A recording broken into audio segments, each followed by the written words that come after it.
along the river, Benaudet, right next to Quimper in France, Brittany, France, La Bretagne. Greetings and bonjour. This is Derek Barlicelli, and yeah, had a nice revitalizing dip in the old river that runs through it. Goes all the way out to the coast. And yeah, I felt prompted to speak about this as I was kind of putting myself in the stance of the Temperance card, the woman who has one foot in the water and one on the earth, dry land, and what that represents, and how on a macrocosmic level and a microcosmic, it obviously starts with the individual, but as a collective, and the trajectory of where things are going, and how the patience and tolerance of humanity, or from humanity, against all these, corruption and tyranny and lockdowns and all that stuff, how it's reaching boiling points in certain areas. And it's, is it going to be when push comes to shove, that kind of stuff. And I think in the States they're talking about a possible type of civil war and this and that. And so there's like a little contrived narratives regarding that, and how they're painting all the Republicans as, almost like terrorists and this and that. It's just, yeah, it's part of this Hegelian dialectic and controlled opposition, and yeah. Anyways, the right-left paradigm is just old and played out, and it's pulling on everyone's heartstrings that identifies with either being a Democrat or Republican. It can be like that in so many different other countries, but with different names or flavors, right? But yeah, people say I'm a bleeding heart, fill in the blank. But it's just an externalized ego identification, in a sense, Does your heart bleed for yourself, first and foremost, right? And talking about like your true authentic being, not just, what you've, been programmed to think it or believe is like a legitimate ideology, way of life, systems of democracy or government, or how society should be running, right?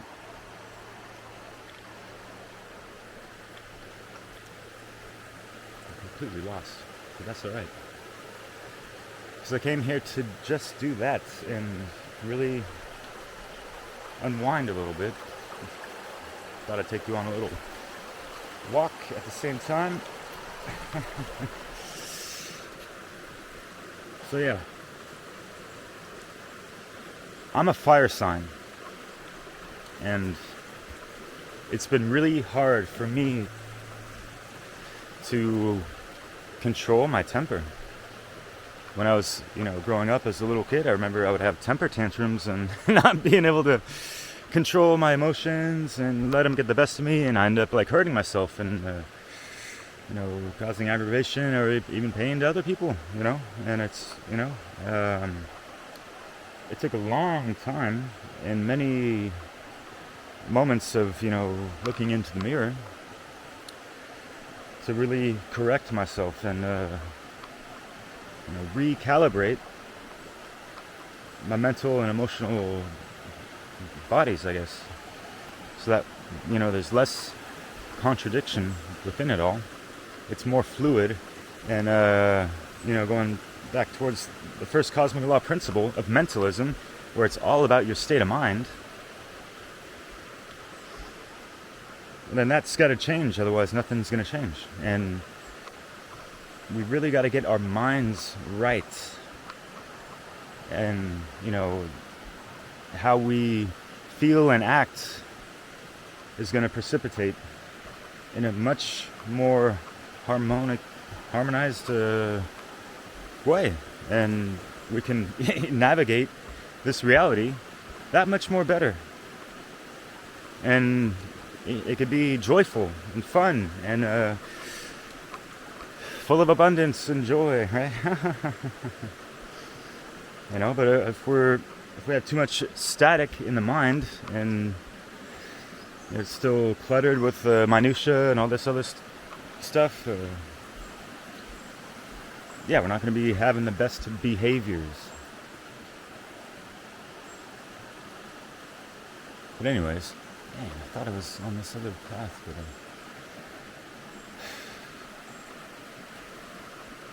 so let's talk about anger a little bit more, because this is what this video is more about, and how we need to transmute that energy into something much more positive. Because even the most conscious, enlightened person has the right, and it's nothing negative, these emotions, right? But we have to learn to master them, digest them, transmute them much more consciously and mindful and in control. So you notice when you start to get angry and you feel like this, the heat's rising up within you and like the wheels are turning faster kind of, and you're feeling more impulsive about reacting towards certain things and blurting out whatever and this and that, swearing a lot, yelling, and just take those deep breaths. Real talk. Pranayama, breath work, breath control. And that's just trying to recenter, give your heart and your mind a quick little breather and see things anew, even if it just takes a split second, right? For others it takes longer, this and that. We can't, have these expectations where it's, it's automatic stuff, there's no life hack or self, gratification or instant, magic happening. You have to make the magic for yourself, and if you have not been practicing anything of the sort, then it's not going to happen just like that or overnight sometimes,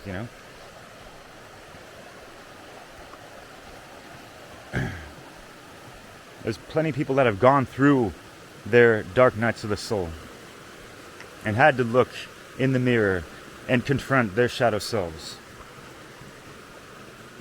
and realize that they are their own worst enemy, and that they themselves, any individual, can be the most evil, cruel, corrupt person.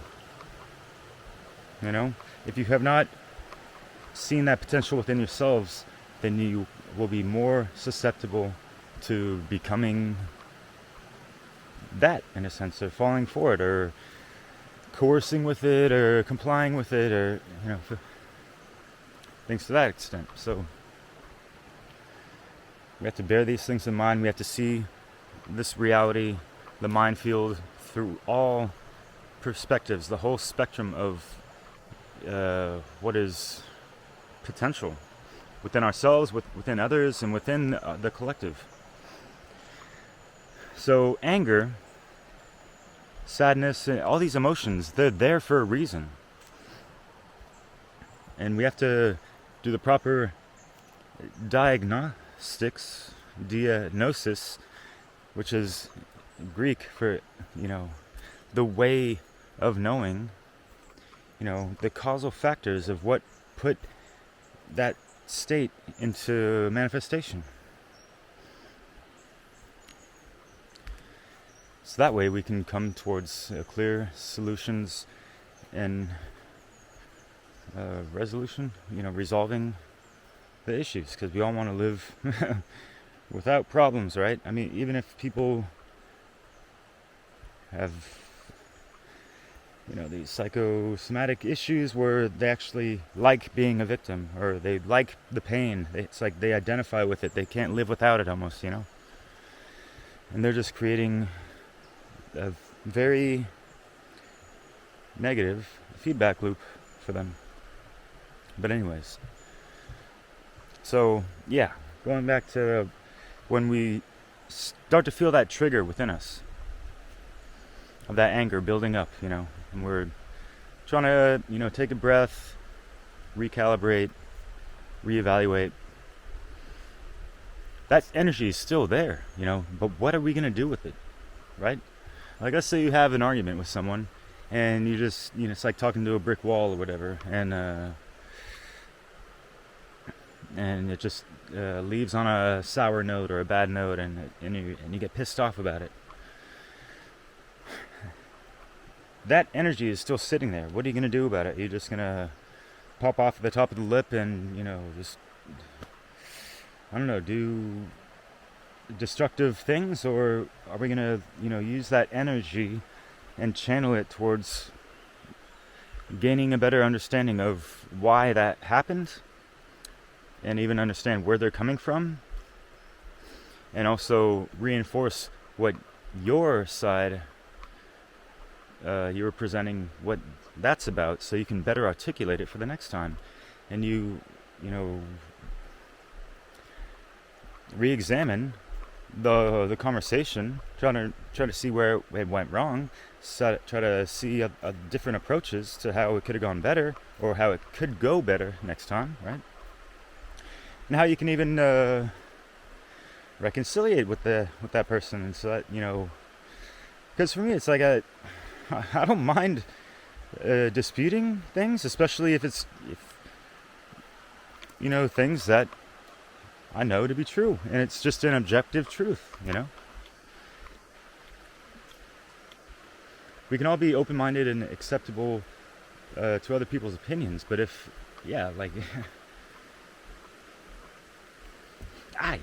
fuck, walking barefoot and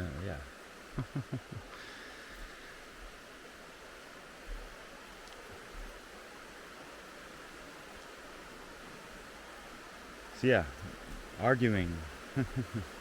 What's the point of that? It's to really, I don't know, I guess,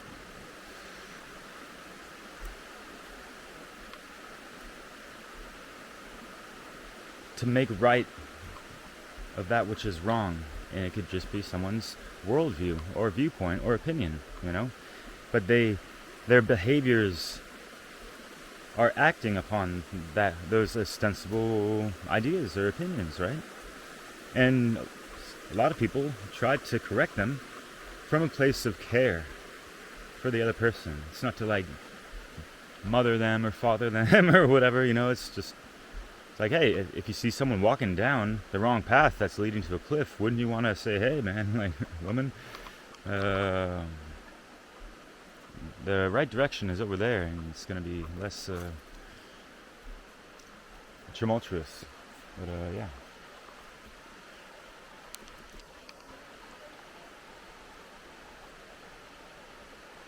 Yeah, I like what a good friend of mine said in regards to just this existence, this incarnation here, what we're doing, is that we're all trying to walk each other back home.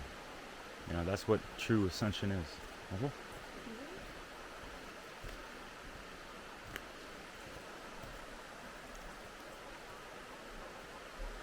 True ascension is going through the bio-spiritual regenesis as an individual, and then being a way shower for others. About really activating one's true core essence, and that goes into the DNA, and that really involves activating that from within, Again, there's no life hacks for this stuff. You have to initiate yourself into these things, or be initiated, right? There's rites of passage to get to these echelons, if you will, of consciousness and higher awareness. And there's responsibility that comes with all that as well. Because, I've noticed for myself, if I'm in a state where I'm really pissed off, or just really just heartbroken, whatever. It just happened a decent amount over the past year and a half, almost 2 years since I've been divorced. I've gone through several heartbreaks with that, and just trying to rediscover myself. And it's during this era of the Rona lockdown motherfucking bullshit, and I had, been at odds with a lot of people, including my family, and that was really hard to digest, to say the least, and just really come to terms with that, and having a understanding and understanding of it all, and being and having that, just accepting everything, right, for what it is, right, and but also, seeing what we can do about it as well, and I guess, turn the other cheek so we can, come back to the same people that slapped the book out of our hands, or, anew, and still with that loving compassion.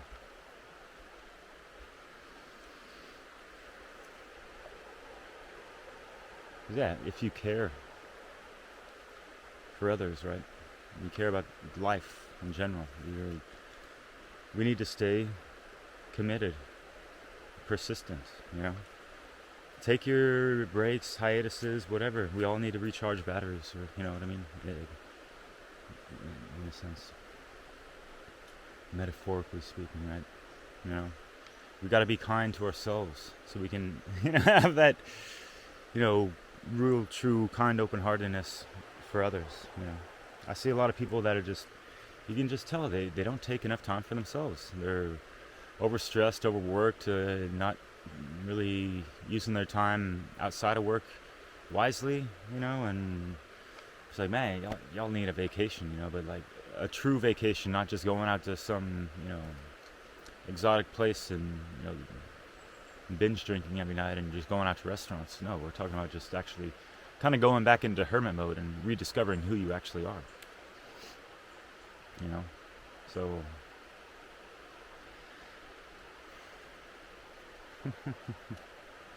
yeah, and go outside like I am. Take your shoes off, walk around for a couple hours, touch the leaves and the trees and the plants, and try to see if you can identify even a small percentage of what you see. I suck at this, we've been we haven't been educated properly about these things, Yeah, that's another topic. But yeah, we haven't really been educated to really navigate our own consciousness, our own emotions and thoughts, right? And that's a shame. But that's kind of on purpose as well. So yeah, there's a lot of ways we can go about, controlling our thoughts and emotions. It's not this one thing that works for everyone, right? We all are unique individuals. There are certain, formulas or ways to practice being more mindful, if you will, And folks need to improvise with these things and experiment and see what works best for them. But still staying open towards, better ways to do things, I see a lot of people just, creating their own ceilings. I wouldn't even say hit the ceiling, but they create their own ceilings. Because it's like, you take the analogy of you're hiking up this mountain, and you find a nice little comfortable spot. You're like, hey, this is cool right here. I'm going to just camp out here, You don't need to go further, right?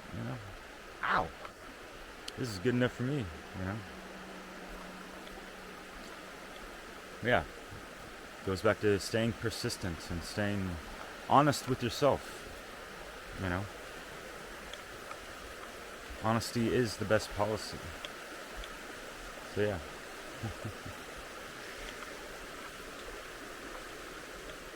We get a lot of our power from emotions. And said, like, that's where we get our magic from, right?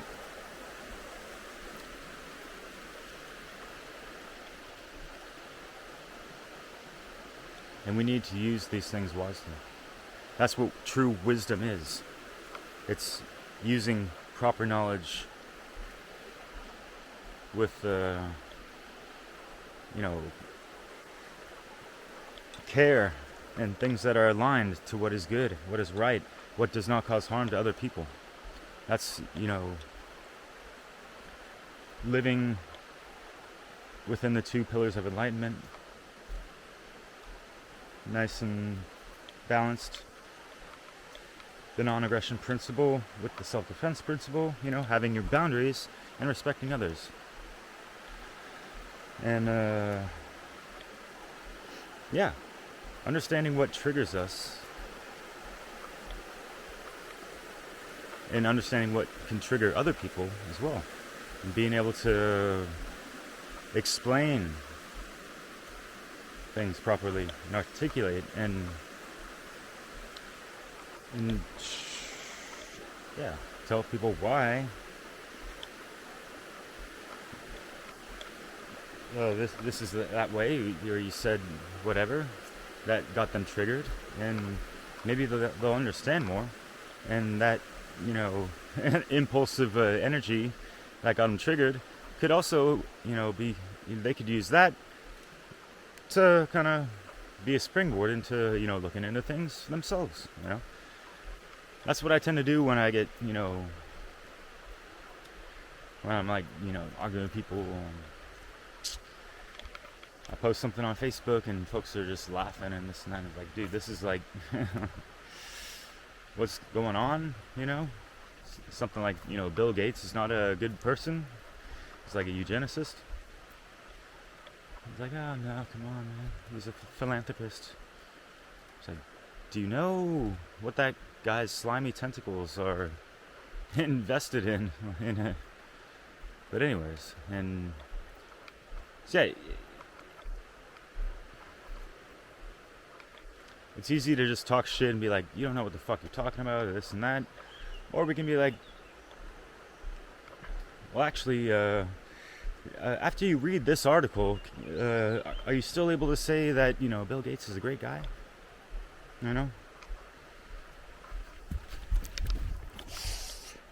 Ça va, bonjour.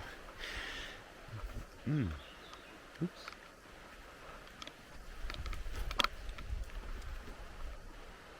That hurt.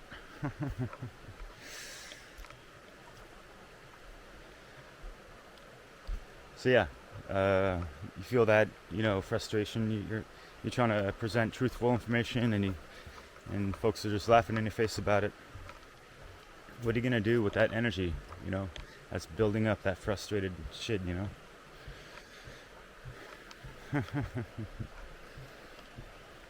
Use that fuel wisely, my friends. So yeah. Take care out there and keep fighting the good fight.